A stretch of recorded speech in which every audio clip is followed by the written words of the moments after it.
Welcome back, folks, to the show. As I mentioned in the introduction, on for the second time, friend of mine, Matt Adams. You know him from Fairways of Life. You know him from the Golf Channel. Matty, how are you? I'm doing well, Adam. Thank you for inviting me back on the show. I think you're doing a great job. Oh, thank you. And obviously, I am so excited to speak with you again. Thank you for taking some time out of your very busy schedule. You got some great stuff happening. And I imagine that with the new studio that you just gave me a brief virtual tour of a moment ago, you got to be excited as well.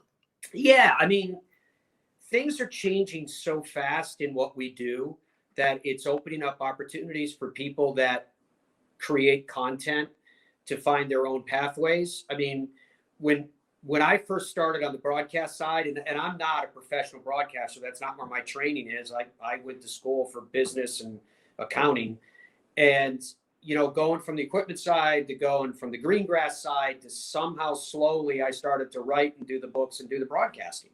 And when I started, you pretty much had to be with the media company that would distribute what you do. And with the Fairways of Life show, that's how I started. I started with doing it on satellite radio. And it was great. And I loved it. I loved my audience. And somewhere along the way, I thought to myself, you know what? We're still only reaching 10% of the USA. How do we reach 100%? Mm-hmm. And the way that it happened for me, have you been to StreamSong yet?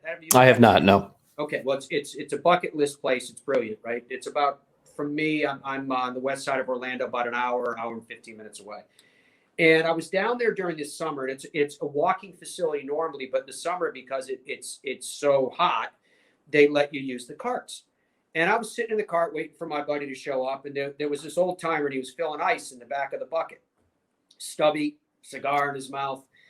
And I said to him, "Hey, what are you doing?" He goes, "I work here a couple of days a week, and they let me play golf." And I said, "Where do you live?" And he goes, that cigar comes out again. He goes, "I'm a 50-minute cigar ride away." Back to his ice. There's ash going in the ice and all the rest. And so I don't even know why I asked him this, but I said to him, "On your 50-minute cigar ride, what do you listen to on the radio?" And he goes, "I don't." He said, "I don't even have mine here. I'm on it. I can't hold it up for you." He says, "I don't." He said, "Everything I want to hear is right here." And he holds up his phone. Yeah. He said, "Classic rock, jazz, news. I can pump it right through my car." Puts the cigar back in and heads back to what he's doing. And that for me was my eureka moment. That was my revelation. That was when I said, you know what? If a 75-year-old man gets it, then it's time to make the move. And I independently syndicated the show. It was audio. And we ended up, Dom, my producer, did a fantastic job, and he cleared the same network that I'm sure that you're starting to clear now, Adam. Every major audio platform around the world. I mean, if you added it all up, it's 2.5 billion. But what was more important to me was we got, instead of 10% of the USA, we got 100% of the USA. And along the way, we got 100% of the rest of the world. And we made a vow then and there that what we do will be available for free, because everybody now is trying to monetize and put it behind paywalls and subscriptions and all the rest. And we said that's not the pathway we want to go. We have our sponsors. We have people we're associated with, which I'm proud of. And that was the direction that we were committed to go, so that our content would be available everywhere and anywhere that people would, honor us by consuming it. And that's how it happened. So when the pandemic hit, I had been toying with the idea of taking the show, it's called Fairways of Life, and putting it on a multiple platform, meaning on television as well. And that's when we decided to go ahead and make the jump. And we built this broadcast studio, and it's got different sets. The main set is the one that you were talking about. You got kind of a mini tour of, because that's where I do my show every day. Right. But over here, there's a fireplace set. And the crazy thing about when you work in the golf industry, particularly when I was on the green grass side, sometimes I would work for people and they couldn't afford to pay me. So one time I was paid with a fireplace mantle and a couch. That was my compensation. Oh, wow. Which I was happy to take. I have them both to this day. And so that fireplace mantle is a 125-year-old oak fireplace, and that's built into the set.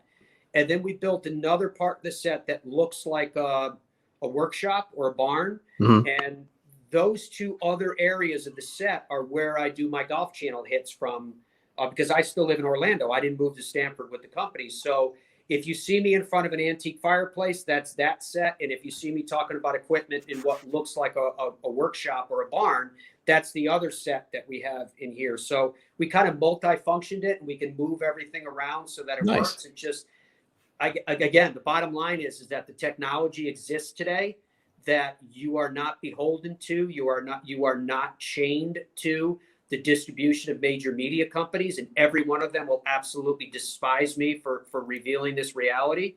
But the reality is you can do your own thing. You don't have to ask anybody's permission.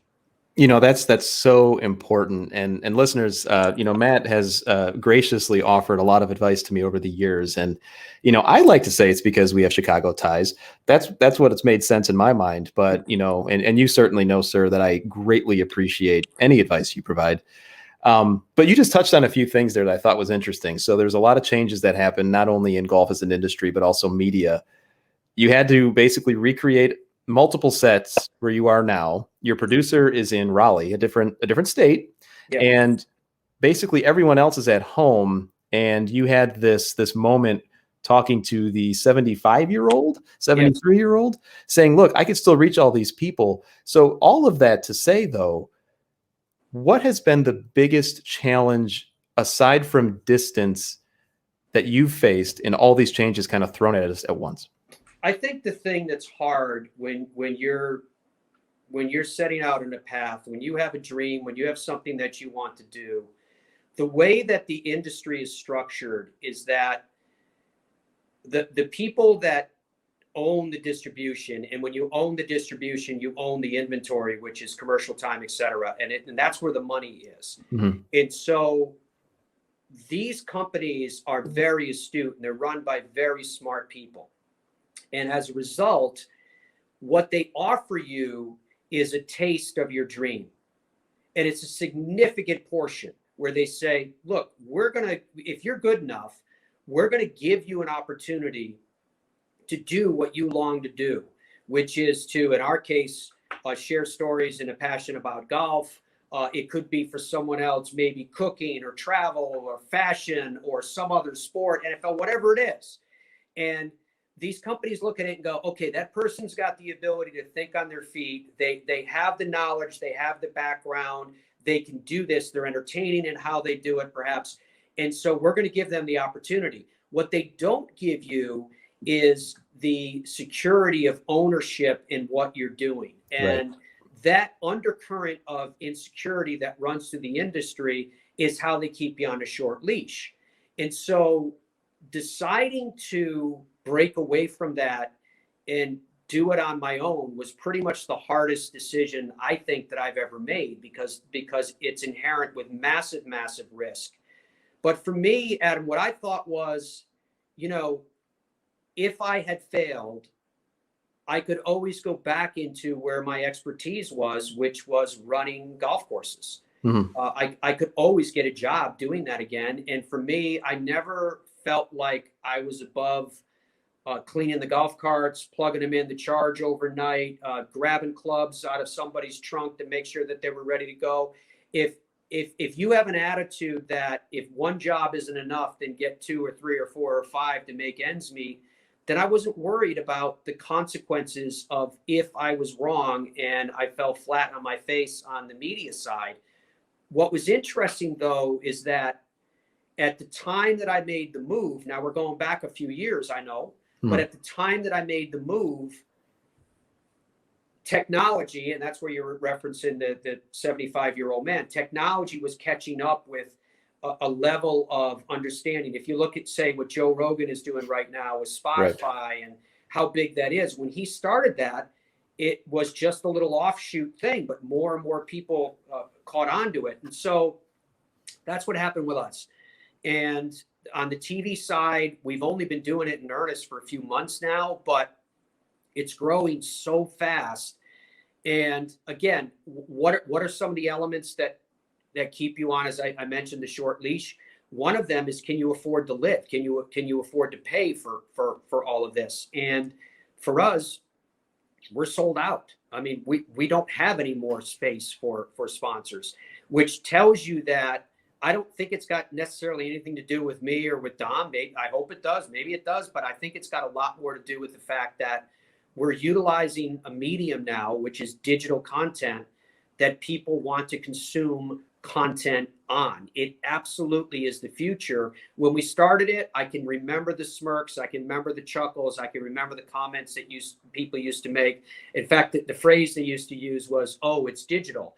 And now digital is looked upon as the bridge to the future, and traditional broadcasting is looked upon something that needs to at least catch up if it's not slowly dying on the vine. So I think for people like you and I, it's incredibly exciting because it gives us an opportunity. It gives us a forum to create what we want to. And if we work hard enough to generate an audience that's enjoying the same, then you pretty much can make your own path. I would imagine that you and Dom have a little bit to do with the fact that you're sold out of sponsors. But, I think you're right. I think, it's interesting how the mentality about, digital has changed. And I think for good and bad reasons, right? I mean, I think there's a lot of people that don't do this the quote unquote correct way, insofar as there's a lot of gotcha out there, whereas, there's a certainly a majority of media that wants to tell the story and share the passion, like you said. Yeah, I mean, in fairness to them, though, I like the fact that the world is so vast now because it's digital that people can consume what they want to consume, where and how they consume it. So whether you're talking about, the guys from Fried Egg or No Lane Up, or some that's more established stuff in terms of time with Jeff Shackelford, et cetera. No matter what type of perspective that you're looking for in our parochial tiny little world of golf, right? No matter what you're looking for, you can find it. Maybe if it's equipment content or travel content, Matty G's doing some great stuff, Matt Janella right now. So there's a lot of different ways that I look upon it as a menu. And so I don't really think that there's a right way or a wrong way to do it. I don't really think there's a right way or a wrong way to consume it. It's just a question of what you want at that time and place and what appeals to you. And I can't think of anything that is more representative of a free market than the fact that we're saying, all of you, go out and do your thing. You've all got the same opportunity. You've all got the same platform and format. Be who you are. Do you. Yeah, I think that's an important message that you just mentioned. And, it was funny. So Andy Johnson from the Fried Egg was on the show a few weeks ago by the time this releases. And he said something very similar, where one of the best things about the digital age, as well as social media specifically, is you could find that niche. You could find people who enjoy it as well, and they will go and they will consume, which sounds a little bit like what your stance is, Oz. Yeah, that's exactly what my position is. Like from our standpoint, we said the Fairways of Life show started back in 2006. And what we started it as, because again, I was still working in the green grass side of the business. I had a job that I had to go to, just like you were talking about your 9 to 5 before we went on the air. That was my 9 to 5. And so the reason why Fairways of Life is a morning show to this day was because I had to be at work. So I had to get the show done and then be at the office. So we started Fairways of Life as a weekly interview show in 2006. And the reason why I started it back then, I had already been a writer because in the wintertime, managing golf courses in New England, and the last one I managed was called Newport National. But in the wintertime, I had nothing really to do. We were covered in a blanket of snow. And so I started to write. And that's how I started writing for Chicken Soup for the Soul and doing all the stuff that I did. And in 2006, I wrote a book called Fairways of Life. And basically all I was trying to do was to do a sort of Chicken Soup for the Soul style book where you use examples, metaphors, if you please, of things that people have gone through. And what I did was I tied them into stories of the game of golf. And so it established, I guess, a credibility, if you will. It at least established the semblance of a brand. And so I went to what was then just called XM, the satellite. It was a Sirius XM, then we jumped to XM. Mhm. And they said, yeah. That's how I found you, by the way. Pardon me? That's how I found you on XM. Oh, was it through Yeah. XM? So, yeah, so I went to XM and I said, I'd like to do this weekly show. And they were like, dude, you can do whatever you want. We're not going to pay you for it anyway. But if you want to supply it to us. And I went to this little AM radio station in Newport, Rhode Island. It was classic. It was this old throwback station. And this brilliant old timer was kind of my producer director. And we reached out to, which is the second part of why I did all this, we reached out to all these legends. And my thought was then, and it hasn't really changed much now, Adam, was that these legends are getting older and they're passing on. And I wanted to get to them to hear their stories. They're part of the history of the game. And that's how it started. So I forget what year it was. I think it was the end of 9-10. SIRIUS bought XM, and they brought me into New York and said, would you host our morning, Monday through Friday morning show? And one day, they asked me, would you host a show? And I said, I can only do a morning show because I have to be at work. And they were like, okay. And I'll never forget how this conversation went. It was like I was negotiating with Scrooge and Marley, because they looked at me and they said, what would you like to get paid for this? And going back to everything else I was telling you about what I've learned about the mass media world, I looked at Scrooge and Marley and said nothing. And they looked at each other like, so what do you propose? And I said, I would like half the commercial inventory. You do whatever you want with your half, give me the other half. And again, they kind of chuckled to themselves like, what a fool. And that's how it started. Wow. I did the show 2 or 3 years starting off every day. And I didn't make a red cent, nothing from what I was doing. And then slowly it started to build and the exposure and obviously Sirius XM was bigger than just XM alone. Right. And so all these combination of things kicked off, and that's when it kicked off. And so by the time that we got to 4 or 5 years later, the media side of what I was doing completely took over everything else.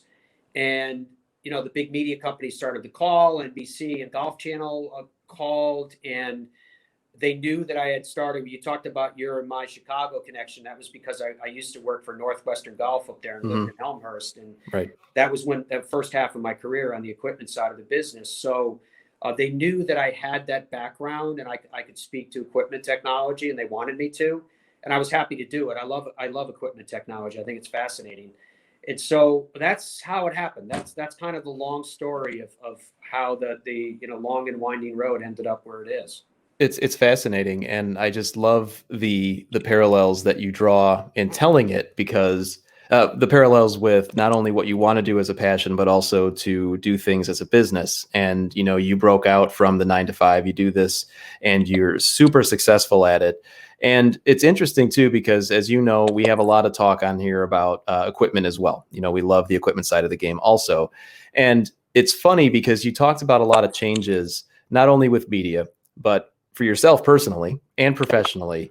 And then it all kind of centers around this game that itself continues to change. And I know that you've had, and certainly the big topic these days is, distance, equipment, all of that. And it almost seems like we're on the precipice of another change. Is that pretty much just the way it goes? Yeah. I mean, that change, in my opinion, is coming, whether for better or for worse. We're talking about a rollback in distance.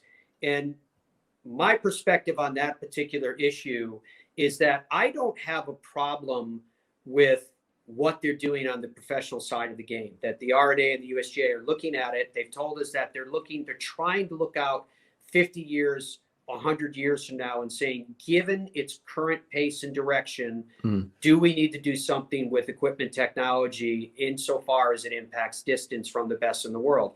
And I agree with them that it is definitely something that they need to look at. I do think as a matter of fairness and equity, it should be mentioned that we wouldn't be in the position that we're in right now if they hadn't let the horse out of the barn to begin with. But nonetheless, for them to circle back around and say, okay, given its pace right now, how possibly can it sustain another 50 to 100 years? Sure. The issue that I have with the conversation is that you have ardent people that want to roll back technology. And again, I get it. I understand why they're saying it. They're saying that the game is uncomparable to any prior era. You'll have other people that say the game always changes through era. So that's why I think that the approach that would be most balanced would be approach that says put a governor on it, slow down the pace of technical innovation. It's obviously never going to end because you have brilliant people working on it, but there are things that they can do, whether we're talking about CT time, whether we're talking about coefficient restitution, whether we're talking about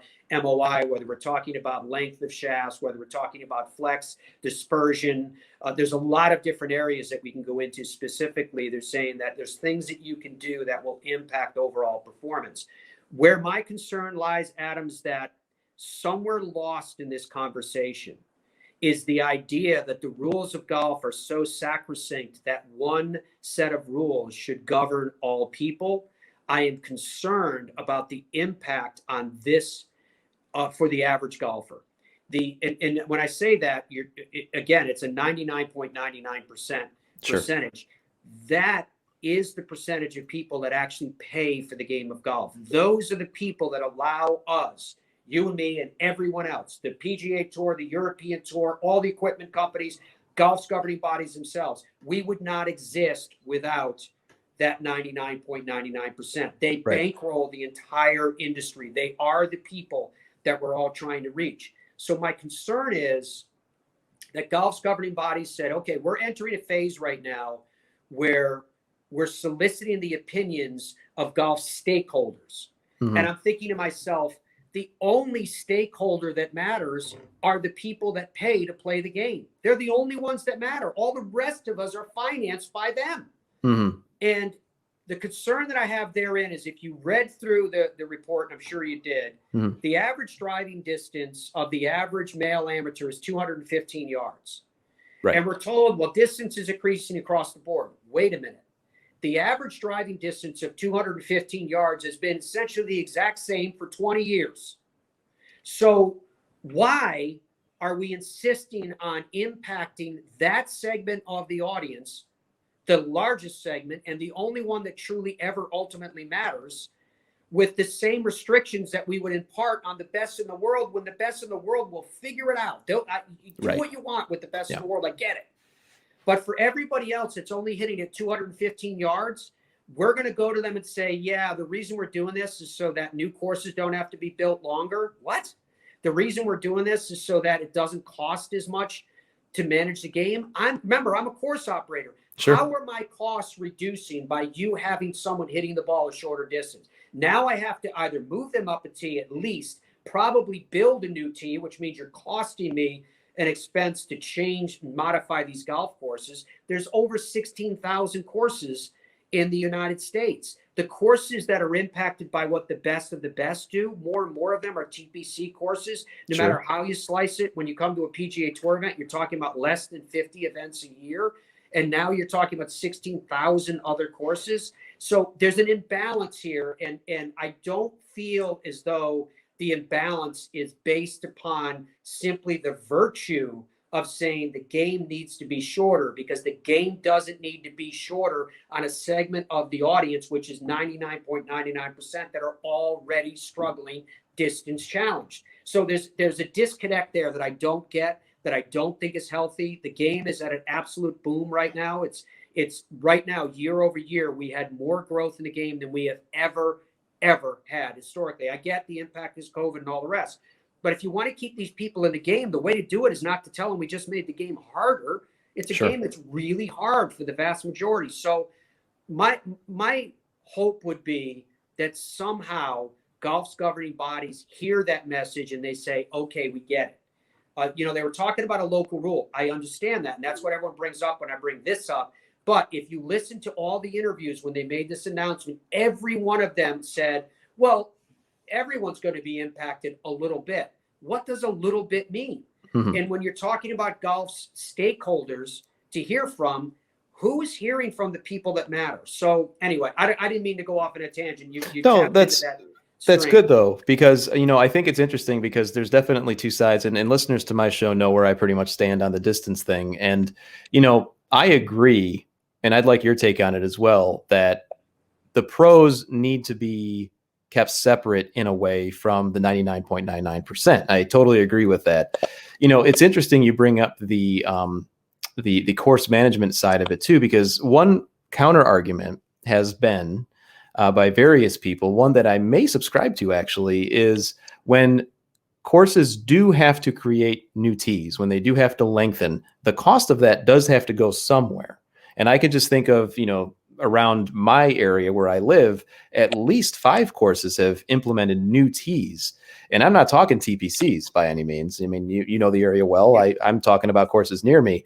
So there is that, but the point does hold true that the average distance for the 99.99 has not gone up as considerably as pros. So I guess all of that to kind of ask you the question, your stance on bifurcation, and do you see that maybe being where the governing bodies need to go or not? Yeah, it's exactly where I think they need to go. You can't do it without using a word that they obviously see as blasphemy. You can do it with a local rule that actually says, just like they did with the grooves where they were grandfathered in and said you can use them until 24. The courses that are building the new tees, et cetera, are courses that are short. And they're short because of their historical development. They could be a Donald Ross course. It could be any one of the classics. And those courses historically have always been lengthened. If you look at the original design schematics from the architect on these classic old golf courses and look where the tees were originally from when they were built in, say, the early 1900s, the 1920s, the 1930s, even the 1940s into the 1950s, those courses continue to have to be modified. What happened was, because a lot of those courses were originally built as country clubs, right, they're now city clubs. So what happens is they tend to get landlocked and there's only so far that they can go. And that's when people moan and say, well, what are we going to do? We can't go any farther. But the other side of it is, if you did a true analysis of those golf courses and who they're building those longer tees for, it's not for the majority of the load of the people that play our courses. The average handicap in the United States is about a 15. So for that 15 handicap, the vast majority of those are going to slice it on virtually every hole that they play, are fine with whatever distance you're going to play. So say the hole is 350 yards because there really isn't anything more that one of these classic old golf courses can do. That's what it is. The reason why those longer tee boxes are being built are for the single digit handicaps, who predominantly are the same people that sit on greens committees and golf committees and compete for the club championships, who can hit the golf ball and can pump it out there. And they're coming in with 9 irons and wedges, when the vast majority of the membership is coming in with 5 irons, hybrids, and metalwoods. So again, it's a balance in terms of, do you make decisions that affect the majority because how it impacts a minority, or in some cases an elite few? So all of this messaging is getting kind of lost in the agenda. I just felt like when the announcement was made, it wasn't necessarily to inform, it was to influence. It was to get people on board with a particular direction. And my concern is what will that direction mean to the average golfer? And is that voice being heard? And is that individual being protected? Because in my view, they are the most important person we have in the game. Both topics we've just covered, the changes in the digital age and the way that golf is consumed, and the distance and the maybe change that we both agree is probably coming eventually in some way, they both kind of relate insofar as how we choose to enjoy the game. Yeah. And, I think on both sides of that coin, a lot of times, at least in the distance debate, people will often refer to Augusta. They're lengthening Augusta. Oh my God, I can't watch the Masters and compare it to what Jack did in '86 or anything. Well, the game has changed. And last year, with the boom in golf, where so many, even my friends, and I'm sure yours as well, new players to the game, they're just learning how to enjoy this thing. Mm-hmm. Do you think that when we get caught in this whirlwind, we're probably exceptions because we talk about this stuff all the time, but do you think when we get caught up in this, we lose sight of why we enjoy this in the first place? Yeah, I mean that's part of it, and that's where we get to the engineering that takes place is absolutely brilliant right now. The design of equipment is brilliant. I do think that it brings more joy and enjoyment to the game. Even if it didn't, to be honest with you, uh, there is nothing like a golfer unboxing that new set of clubs. Agreed. It's a moment when all of us are 6 and 8 years old on Christmas morning again. And so, and I'm not saying that that necessarily would go away with revisions in technology, et cetera. And just to be clear, I don't have a problem with them cutting down on technology at the highest tier of the game. So my concern is that for these new people who are coming in and this renewed and revived excitement and enthusiasm that we have for the game, that at the same time they get a very complex message that, you know what, having said all that, the game was getting too easy and we're going to make it harder, or the game is getting too long, however you want to define it, we're going to make it slightly harder. None of those new people that are coming in that hopefully are finding joy in the game are going to step up to you and say, you know what, you're right, I did think it was a pretty easy game. No one says True. that. True. So Yeah. that's where my concern is. I get the big picture, and I love that golf's governing bodies are trying to do something about an issue that they never should have let happen to begin with, but they did. And now they're trying to circle back around and say, okay, we need to take a look at this. At the same time, I think equity has to be employed to ensure it's not hurting the people who actually need it.